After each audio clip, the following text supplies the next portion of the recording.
Buenas noches. Como ven, amigos, tenemos un nuevo rostro. No es que Simón se haya afeitado y haya comido hartas cazuelas. No, solamente que como lo habíamos anunciado en las redes, a los que estuvieron atentos, estábamos buscando poder variar la conversación, y se acaba de sumar un nuevo rostro, que es nuestro amigo Matías Can. Bueno, que él se presente para que te conozca. Diga lo que quiera decir. Bueno, soy Matías Can, como dijo, repetitivo. Tengo 26 años, actualmente estudio Derecho en la Universidad Alberto Hurtado y soy evangélico, en términos simples, eso sería lo más. Y bueno, también soy director de un sitio que se llama Feipolis, que estoy intentando reactivar en este periodo en vista de la contingencia política que está cruzando el país. Eh, Actualmente me congrego. Bueno, estoy comenzando a hacerlo más, con más seriedad. Me ha tomado un tiempo, pero me estoy intentando integrar a la congregación, a la Iglesia de Santiago Apóstol, anglicana. Así que en eso estamos. Gracias por las credenciales, hermano Matías. Igual No, no sé, me da un tanto ser cuando... parte de la comunidad porque tengo gente conocida ahí y que le tengo gran afecto. Ah, bien. Oye, eso de activar un sitio para la contingencia, entremos al tema de unas. Bueno, obviamente quizá alguno de nuestros auditores está esperando en- saber qué opinamos, son nuestras impresiones sobre la elección y todo eso. A mí me parece que quizás estamos un poco saturados de información, pero a mí lo que me llama la atención es el tono, eh, los hincapié y los énfasis que le ponen pues, ciertas personas o líderes sobre cómo tomar la decisión que viene ahora en la segunda vuelta. Algunos en tono un poco apocalíptico o un tono más de Armagedón, que siento yo que es exagerado. Pero lo que quería comenzar a conversar, porque evidentemente nos vamos a encontrar en muchas conversaciones, Matías, es a qué se ha reducido actualmente dentro de la feligresía. Bueno, creo que hay gente que nos escucha que no es cristiana y que lamentablemente tenemos que abrir este trapo sucio y este show interno de la feligresía cristiana evangélica. eh, pero a mí me parece, y pongo el tema allí, cómo se reducen los discursos. Por ejemplo, a mí me parece un poco insólito, si no decirlo de otra forma, de que queramos reducir toda la discusión, por ejemplo, qué papel juega el aborto libre en cada uno de los candidatos, como si eso tuviera que ser el factor así como capital y único que me ayude a mí a descartar a uno para preferir al otro si es que mi alternativa no es anular. Pero a mí me parece un poco brutal esa forma como de descarte. No sé qué Sí. opinas al respecto. Bueno, yo opino que claramente es un error partir la premisa de que por un solo aspecto de la agenda debo votar por un candidato. Es interesante pensarlo así. Eh, ¿Por qué los evangélicos deberían votar por José Antonio Cast y no por Gabriel Boric? Y uno de los argumentos comunes que yo he escuchado es, bueno, Gabriel Boric, bueno, el tema es que han surgido muchas fake news, una serie de cosas, pero si el criterio desde el cual voy a partir yo es que Gabriel Boric promueve o pertenece a una izquierda que promueve el aborto libre, el matrimonio igualitario, y por eso yo voy a votar por Cast, yo creo que estoy cometiendo ¿Qué, un error grave. qué sería el error? Sería reducir la política solamente a cuestiones, de partida estaría viendo la política como una cuestión como clientelar. Yo voto por ti, aunque eres una persona que tiene todos estos vicios, porque defiende ciertas cosas que a mí me interesa defender. Ahí podemos entrar a debatir, por ejemplo, bueno, cuántas de las cosas que los cristianos debemos defender están realmente en el programa de José Antonio Caz. Si es que tenemos que defender algunas cosas, bueno, ¿cuáles son esas cosas? ¿Son solamente la agenda valórica o hay otras más? Porque si yo pudiera decir, por ejemplo, yo no puedo votar por José Antonio Cast porque tiene un modelo o promueve un modelo económico libertario que va en contra de los principios cristianos, podría decir, bueno, Boric tiene un modelo alternativo, socialdemócrata, y podría votar por Boric tranquilamente. Entonces, ¿por qué ponemos ciertas cosas por sobre otras? Es todo un tema, pero... O sea, eh, haciendo la aclaración que para quien el libertarismo no significa una aberración ante el cristianismo, porque hay algunos que son defensores de que el libertarismo es cristiano. bueno, yo podría explicar por qué es anticristiano, si te parece bien. No sé, Eh, puede ser un poco polémico, pero... Brevemente, porque no por coartar el tema, sino que a mí me parece que el libertarismo requiere un capítulo, pero Ah, ya. tirémosla, así como para dejarlo Pero votando. fíjate que yo creo que para poder poner como las fundaciones para futuras conversaciones, podríamos partir, bueno, igual tú y yo hemos conversado estas cosas previamente, pero entender un poquito por qué la política es como es, en su sentido más amplio, por qué funciona como funciona, por qué se vuelve tan dicotómica, tan polarizada. Yo creo que podría partir dándote al menos mi opinión sobre eso, si te Dale. parece bien. Es plena libertad. Ya, perfecto. Bueno, sorry, a lo mejor va a ser un poco extenso, pero yo creo que el mundo evangélico, y no solamente el mundo evangélico, sino que todo el mundo de nuestros tiempos, tiene una falta de comprensión en torno a por qué los tiempos son como son, cómo se gestaron estos tiempos y, entre comillas, bueno, por qué vivimos como vivimos y por qué no vivimos como debiésemos vivir, si es que somos cristianos, somos marxistas o somos lo que seamos. Es como toda doctrina, toda idea de cómo uno debe vivir, se debe practicar, pero no practicamos ninguna, la verdad. Yo no conozco marxistas que practiquen realmente el marxismo, hay algunos que lo hacen, pero...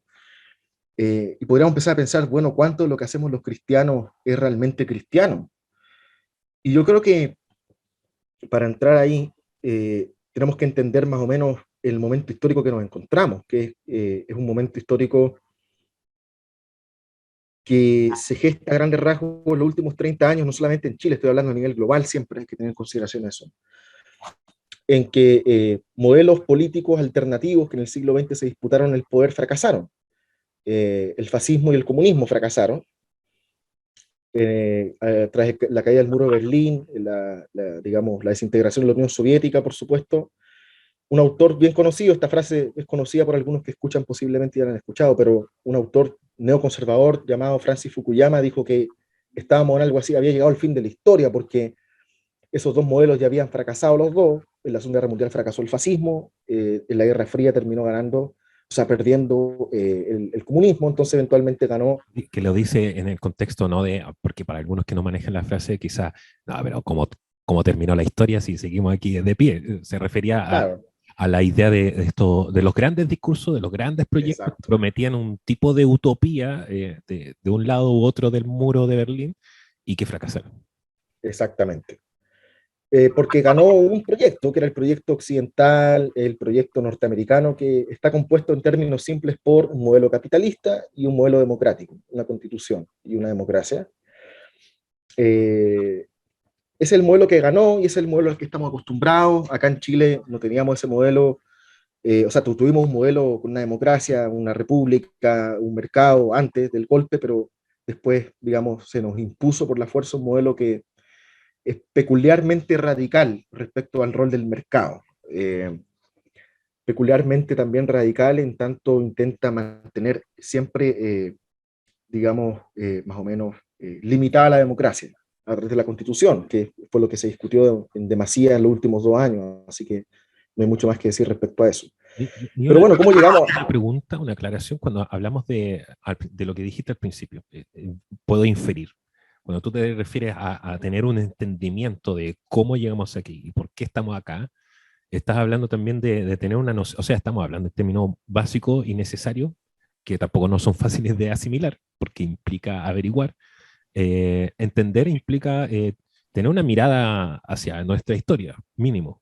No solamente la efeméride, sino como el análisis, el punto de vista, desde dónde está mirando los procesos que ha vivido mi país, al menos los últimos 50 años. Es un proceso global, histórico de larga data.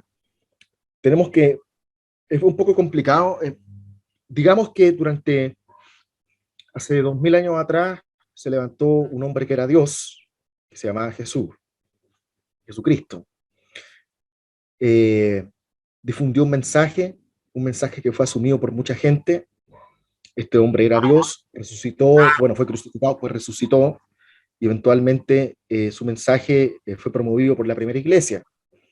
Y esa primera iglesia tenía ciertos valores que están presentes en la palabra. Si uno va a la Biblia, están ciertos valores, qué sé yo, no voy a entrar ahí, sino después voy a llegar a eso. Y esos valores son constitutivos de algo que podríamos denominar una cosmovisión, una forma de ver el mundo que es peculiar, es cristiana, peculiarmente cristiana. Hay muchas disputas entre medio, pero surgen los concilios y se llega a ciertos acuerdos respecto a qué es lo que el cristianismo es y qué es lo que no es. ¿Ya? Posteriormente, bueno, Roma se adueña de la religión cristiana por razones políticas, supuestamente, en fin. La religión cristiana se institucionaliza y se vuelve parte, digamos, del poder del imperio. Y esa iglesia católica romana, bueno, hubo una escisión por ahí, surgieron los ortodoxos, qué sé yo. Bueno, el año 1500 aproximadamente, bueno, fue antes, pero emerge lo que se denominó la Reforma, hay un quiebre y emergemos nosotros, los protestantes. Pero ¿qué es lo que sucede? Que durante esos 1500 años, bueno, esos 1000 años, entre comillas, de Iglesia Católica, se gestó un pensamiento, una idea de cómo entender el mundo que era profundamente cristiana, que tuvo su máxima manifestación en la escolástica, que fue la filosofía de Santo Tomás de Aquino, que combinaba los elementos de la filosofía griega, aristotélica, con los elementos de la teología cristiana, de la lectura de la palabra, de una perspectiva entendida como revelación, por supuesto. Y eso se tradujo. Y ojo, dentro de ciertas corrientes reformadas y otras más, lo ven como un error. O sea, porque algunos ven en eso una tradición, para algunos con valor respecto a la eh, intelectualización o racionalidad de la teología, pero algunos lo ven directamente como un error, así como Bueno, combinar Martín, la influencia helénica con tratar de llegar desde ese punto hacia lo que son los principios cristianos. exacto. Martín Lutero dijo que la filosofía era la prostituta del diablo, de hecho, la ramera del diablo, porque, claro. Lutero y sus dichos que eran tan Sí. mesurados. Sí, po. Pero hay una cuestión importante que entender respecto a eso. Podemos ser muy críticos respecto al exceso racionalista de la escolástica. Yo no voy a entrar en detalle respecto a la teoría escolástica porque es una cantidad, es impresionante todo lo que produjo, pero ¿Puedo hacer derivó. una acotación ahí que tiene que ver con un poco lo que ¿Mm? estamos conversando en general, de ¿Mm? que es un gran dato? O sea, cuando estamos hablando de la escolástica, estamos hablando también de una institución, ojo con eso, estamos rodeados de una institución que ya tiene asimilado en sí, en su identidad, el hecho de que puede gobernar. O sea, ya Claro, no es un cristianismo que se piense a sí mismo dentro de su propia comunidad, sino yo estoy pensando porque ya tengo influencia. A mí ya me dieron claro. lugar en el poder imperial. A mí me parece igual, algo igual delicado, porque desde Sí, ahí pues, pensamos cristianismo versus la sociedad, versus el poder, versus cómo nos organizamos. El cristianismo puede influir en el reino terrenal. A mí me parece algo importante. Entonces se crean sí, brechas.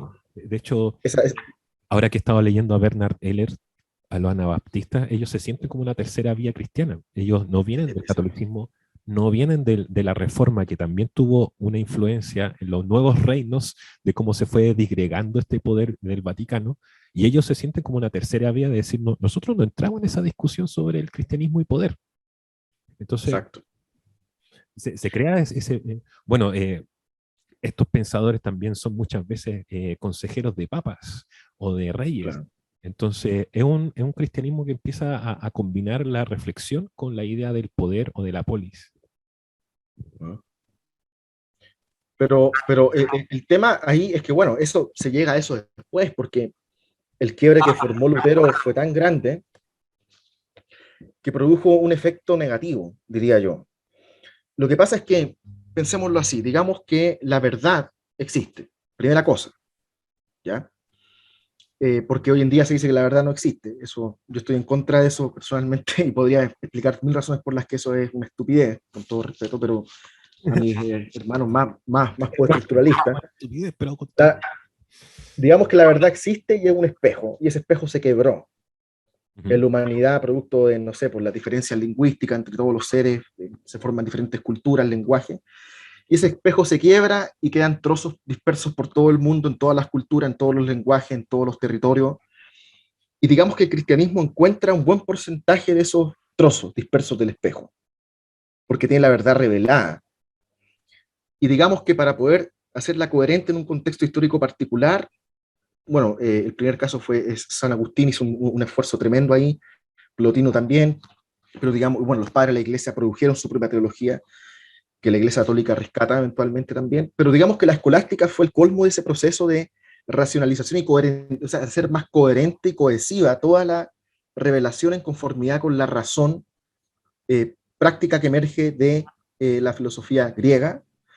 Entonces se forma una noción del mundo que es completamente coherente dentro de sí. Tú hablas con un experto en escolástica y te da explicación para todo, todo, porque es una filosofía tremendamente compleja y tiene respuesta para todo. Lógica, epistemología, ontología, son términos que a lo mejor nuestros espectadores no conocen, pero son muy interesantes. Tiene una noción de qué es lo que las cosas son, cómo se encuentra la verdad, cuáles son las lógicas para poder encontrar esa verdad y entender qué es lo que las cosas son. Y todo eso se encausa dentro de una metafísica, digamos, en general.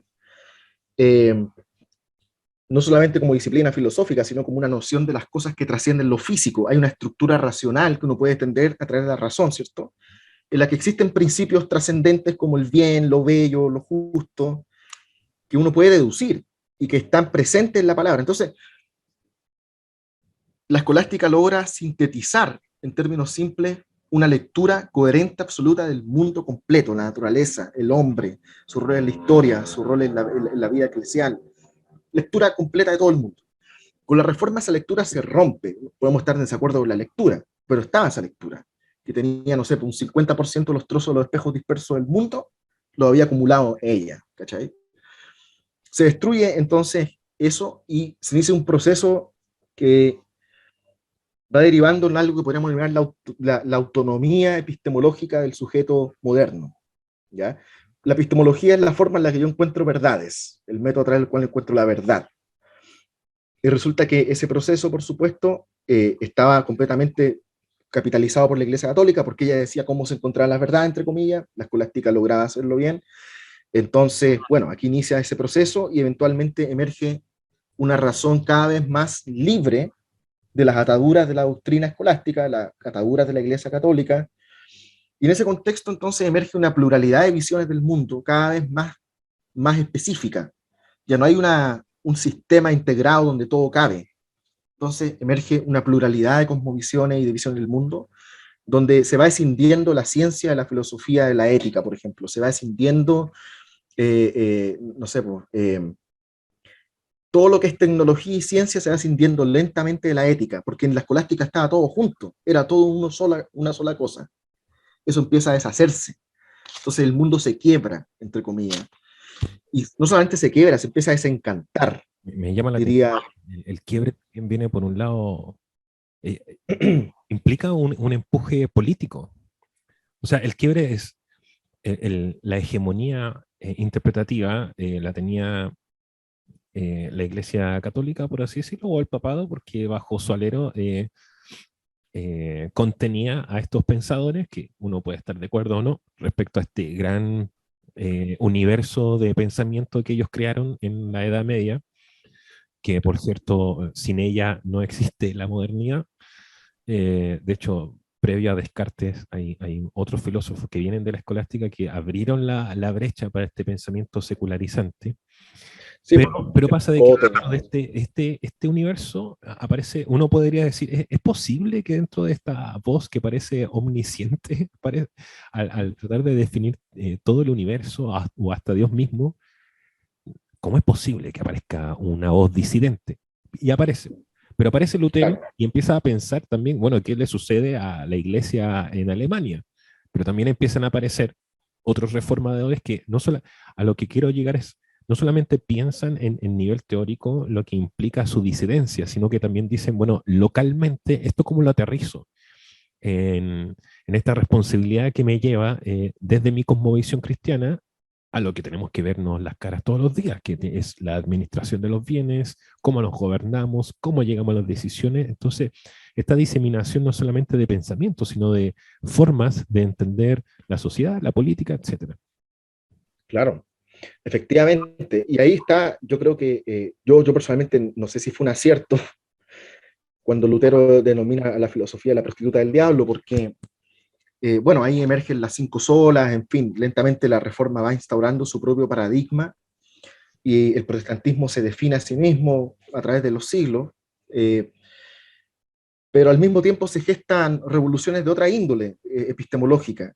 Descartes fue el primero, o sea, no el primero, pero fue el más importante, diría yo, porque él gesta la idea del cogito ergo sum, el pienso luego existo, emerge el sujeto cartesiano, que es un sujeto, y esta es una cuestión importante, la ontología es lo que las cosas son, según yo, por ejemplo.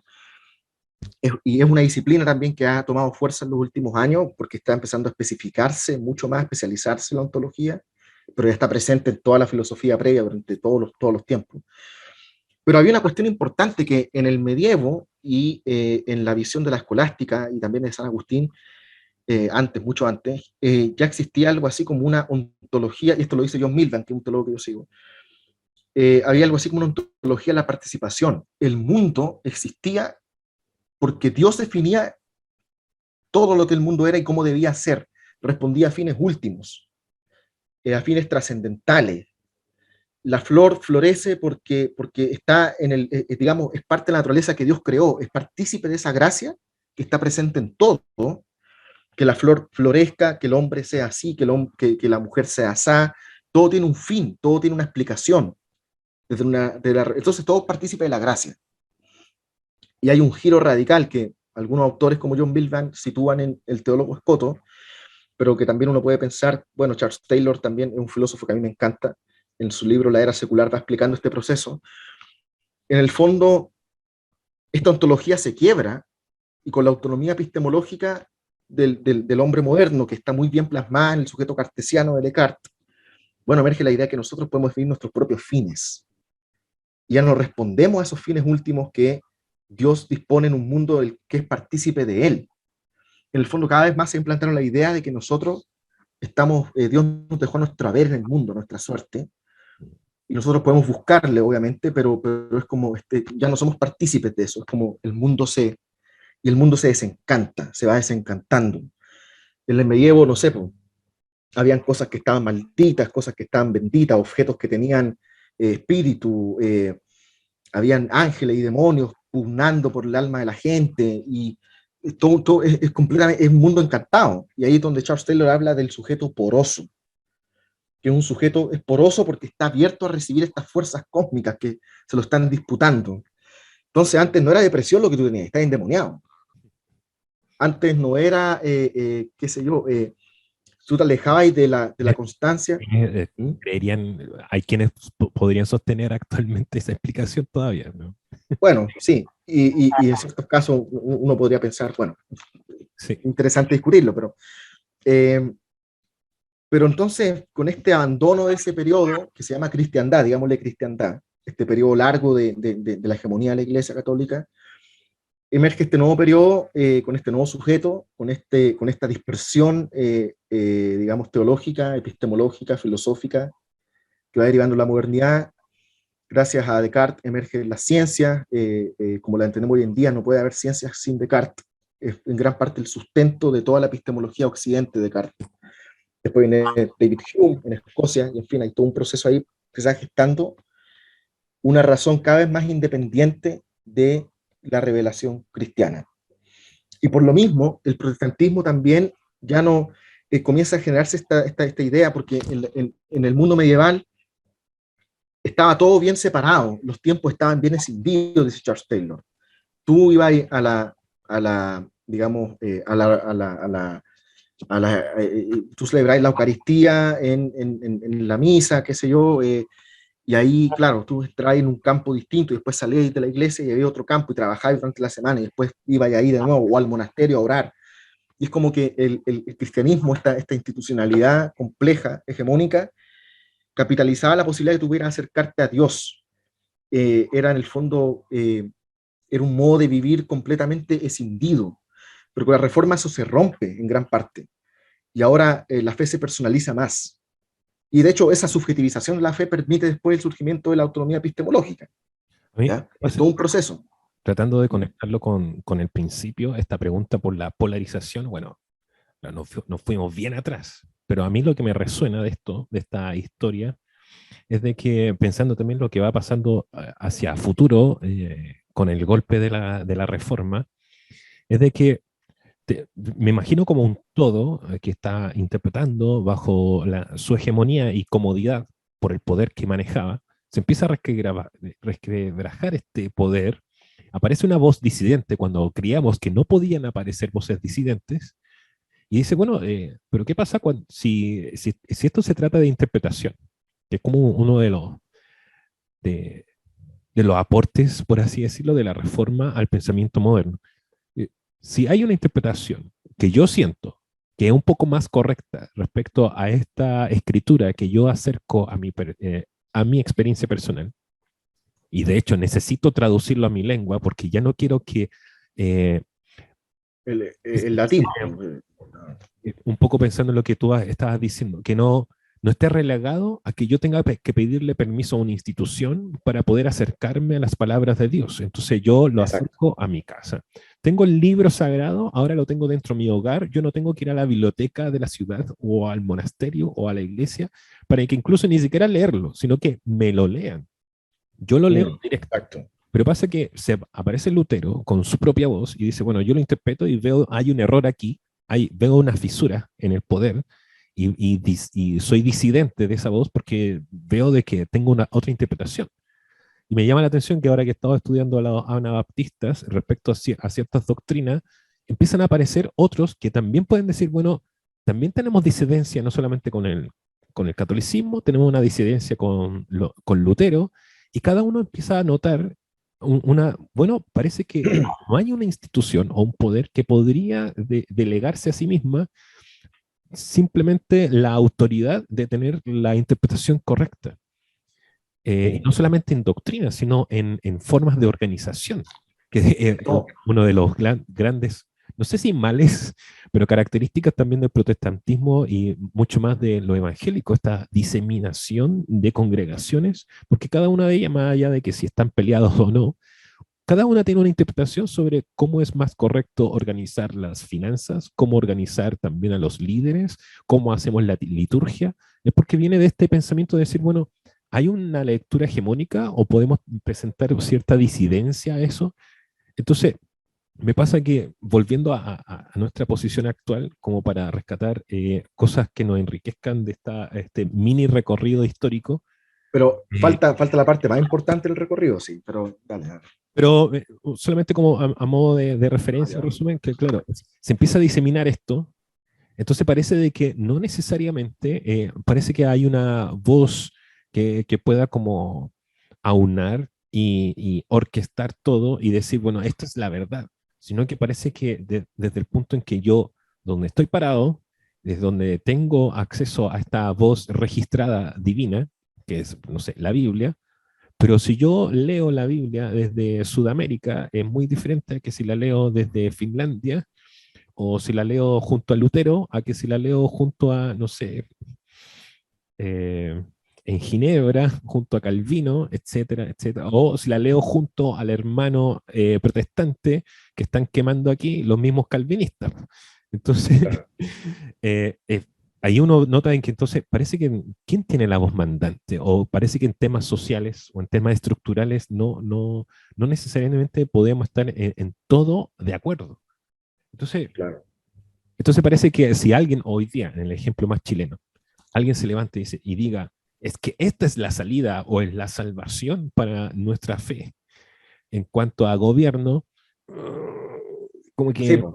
me molesta un Y, poco porque si miro hacia atrás, en esta conciencia de historia que tú hacías referencia al principio, yo miro hacia atrás y nunca ha sido tan lineal, nunca ha sido tan hegemónica la interpretación que tenemos de las cosas. Incluso cuando tú ya hablas de escolástica, tenemos que pensar de que los principios de las primeras comunidades cristianas ya habían quedado 5, 6, sí, Vamos, ya 1500, o sea, no, El escolástico 100 años atrás. Claro. sentado en su monasterio, financiado por el Vaticano, no tiene mucho en común, probablemente, con el hermano que se está escondiendo en las catacumbas 5 siglos atrás. Entonces, Claro.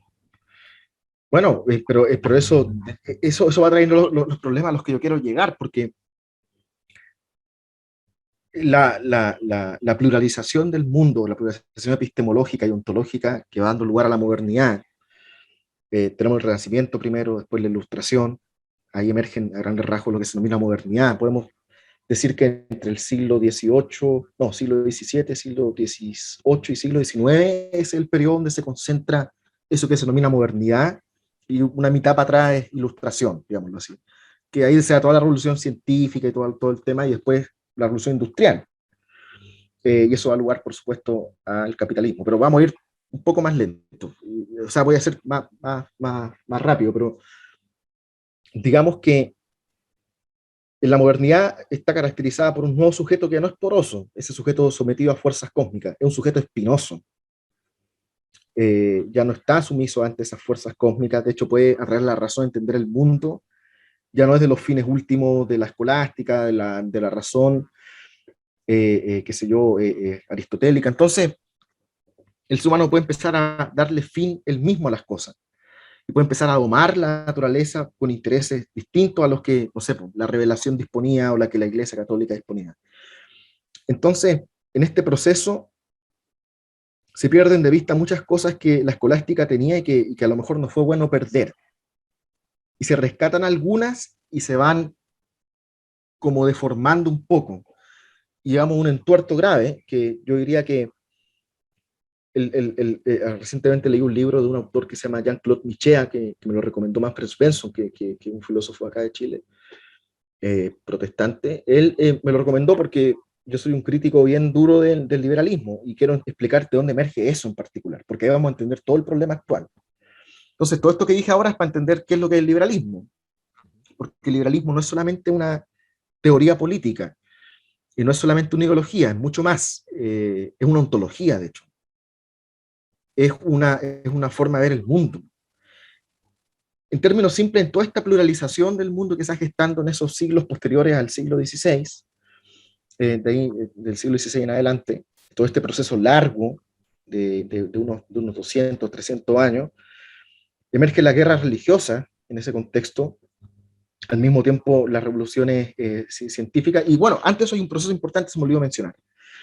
Este sujeto espinoso, que ya es casi moderno completamente, está como en su inicio, comienza a gestar una idea, porque ve a la humanidad en conflicto, ve las guerras religiosas, ve todo el caos que se está gestando por esta diversidad, esta difuminación epistemológica, lógica, ontológica. Y emerge Hobbes, por ejemplo, que se pregunta, bueno, ¿cómo ordeno este desorden, este zoológico, a este animal humano? Eh, yo puedo entenderlo un poquito viendo la historia. Parece que el ser humano es inherentemente violento y se disputa los bienes y se matan unos con otros. Entonces, ¿qué podemos hacer? Bueno, él tiene una teoría respecto a por qué emerge el Estado, que existe desde antes, pero él va como sintetizando el concepto de Estado moderno, lentamente desde Hobbes en adelante se va sintetizando. El Leviatán, el Estado, que esta orgánica que en el fondo lo que hace es colocar los cotos para que esa voluntad humana desordenada, violenta, inherentemente animalesca, salvaje, pueda ser domada y eventualmente convivir en un contexto social estructurado en base a derechos, a obligaciones, prohibiciones. Y bueno, esa es la teoría del contractualismo, se llama. Supuestamente, según Hobbes, hubo un contrato tácito en el que todas estas tribus dispersas y todo este desorden de seres humanos llegaron a un acuerdo y dijeron ya, dispongamos un poder común que nos gobierne a todos para que no nos matemos entre nosotros, se va a llamar Estado, ya qué sé yo. Y emergería el Estado, y él está haciendo referencia a todo un proceso histórico que él está observando para atrás. O sea, es una ficción, de hecho. Es como una lectura súper simple de cómo se gestó la estructura de poder del Estado, que ha tomado muchas formas en la historia, monárquicas, qué sé yo, pero el Estado. Una Entonces, centralización del poder o de la tregua. ¿cómo? Una centralización del poder o de la tregua. Claro, es como ya lleguemos a un acuerdo, no matemos más, ¿cachai? Ya. Pero y eso todo emerge en el contexto de la guerra religiosa, en fin, entonces es todo un estado de estrés que lleva a filósofos y a teólogos a preguntarse, bueno, ¿cómo ordenamos este desastre? Y ahí emerge una cuestión importante. En vista del desastre, sobre todo determinado por las guerras religiosas, donde se afirman posiciones. Esto es un mito en todo caso, pero un mito que tiene algo de sentido y otro tanto no. Hay libros que lo debaten, en fin, pero en el fondo es el mito de que la religión se volvió la causa de las guerras civiles más brutales y mató mucha gente, hizo muchas cuestiones terribles. Entonces, resulta que el problema, entendieron algunos, eh, es que la religión afirma una verdad y otra religión afirma otra verdad. Los católicos afirman una verdad, los protestantes afirman otra verdad, los baptistas afirman otra verdad y por eso vienen al margen de estos conflictos, pero están ahí como viviendo al margen del Estado, al margen de todo. Pero tenemos estos otros grupos disputándose el Estado, guerras civiles, conflictos, matanzas, en fin. Entonces la sociedad moderna le empieza a agarrar terror al concepto de la verdad. Es peligroso que alguien te diga, esta es la verdad, esto es lo bueno, esto es lo malo, esto es pecado y esto es virtud. Es como complicado porque va a derivar eventualmente en una movilización que se va a conflictuar con otras movilizaciones y eso va a dar lugar a más caos. Entonces, ¿cómo ordenamos este zoológico? Parece que tenemos que trazar la idea de verdad. Y ahí emerge el liberalismo, que tiene su antecedente y sobre todo ahí podemos empezar a hablar de la economía política, dice John Milbank y toda la red ortodoxa, la línea que yo sigo, pero un poco más complejo, pero cómo ordenamos todo este desastre, en fin. Después, cómo estructuramos los métodos de producción en el contexto de este Estado y qué rol tiene el Estado en esta producción, cómo la podemos aumentar, cómo la podemos distribuir lo que se produce, en fin. Adam Smith, David Ricardo, en fin. Entonces, Bueno, es que ahí también se problematiza nuevamente el tema del poder, porque dentro de todas estas batallas emerge un poder que busca también, es como una lectura que me gusta hacer, emerge un poder que busca legitimarse en su existencia y que son los comerciantes, los mercaderes, los como primeros burgueses. no sé si como una nueva clase social, pero es como, bueno, a mí me gusta esta lectura, a esto voy. Emerge esta nueva población humana que también se disputa un lugar en el mundo para poder validarse a sí misma, necesita un pensamiento que lo asimile y de la mano de eso ve a filósofos que ahora se empiezan a especializar en temas políticos de organización. Económico. Y aparecen entonces, son como los sabios que dicen, bueno, ¿cómo valido la existencia de los mercaderes? De aquellos que Claro. eh, crean comercio fuera de los límites y que además Mm. necesitan otras formas de transacción. Y ahí me parece interesante, por ejemplo, la figura de Adam Smith, que la he estado estudiando, y me parece muy interesante porque efectivamente podríamos decir que él es el filósofo apadrinado por burgueses, para Sí, que sea el pensador que diga, resuélveme esto.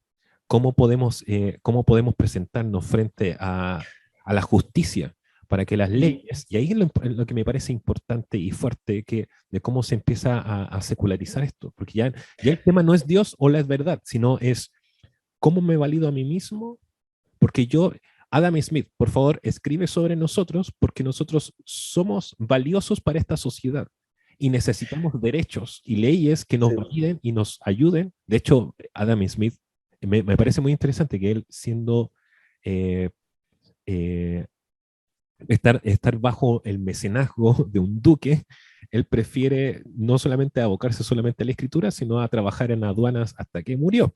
Entonces era como estar con un pie en la teoría y con otro pie en, bueno, ¿cómo se comercializa? ¿Cómo está sí. emergiendo esto? Y él Y es ahí, como el apóstol que valida sí, la existencia y le da una ontología, por así decirlo, claro, al comercio. Y aparece este otro poder, de decir, bueno, dejemos este lío de los religiosos a este lado y veamos el dinero. A ver, ¿cómo hablamos del dinero? ¿Cómo lo distribuimos? ¿Cómo es que hay que validar al pequeño artesano? ¿Cómo se hacen las sociedades? ¿Cómo creamos un cuerpo de derecho para poder cuidar nuestro comercio, etcétera? Entonces, el poder se fragmenta, dejamos el tema exacto. religioso de un lado y se mete de una en la política, en la economía, a temas como aislados respecto al gobierno y al poder. Y el tema de Exacto, Dios y religión empieza así como a quedar. exactamente. Y ahí tenía un pecado histórico porque se desciende la economía como una esfera particular y peculiar y propia, con su propia disciplina, con su propio pensamiento, con sus propias normas, de hecho, reglas que se pueden deducir a través del análisis de la dinámica. Bueno, ese es un primer pecado. Y el segundo que dijiste tú, que surgió para sustentar una clase que estaba emergiendo, porque recordemos que en el medievo la gente, estaba el sistema feudal, y el sistema feudal eh, tú tenías un señor feudal, tú trabajabas, tenías tu terreno, cultivabas tu, qué sé yo, tus cuestiones, tus animales, le dejabas un porcentaje al señor feudal, erais su vasallo, y en fin. Pero no acumulabas. Con el surgimiento de la burguesía, de los gremios en su momento, después de lo que se denominó burguesía, por supuesto que este sector de mercaderes, que crean su propia cultura, su propia estética, su propia visión de mundo, en el contexto de las guerras religiosas se ven como figuras virtuosas, cuando están metidas en los grandes conflictos, están matando gente, ellos comercian nomás, son virtuosos, son tranquilos, tienen este estilo de vida tranquilo, relajado, producen, venden, compran, negocian, y tienen una vida relativamente relajada, sin grandes compromisos ideológicos o teológicos que han llevado a la hecatombe de las guerras religiosas. Entonces, por supuesto que emerge el capitalismo después, pero eso viene después de Smith, en estricto rigor, ahí empieza a tomar la fuerza del capitalismo industrial, que es el de verdad, el de real, entre comillas, pero ya se cinde la esfera de lo económico de lo ético.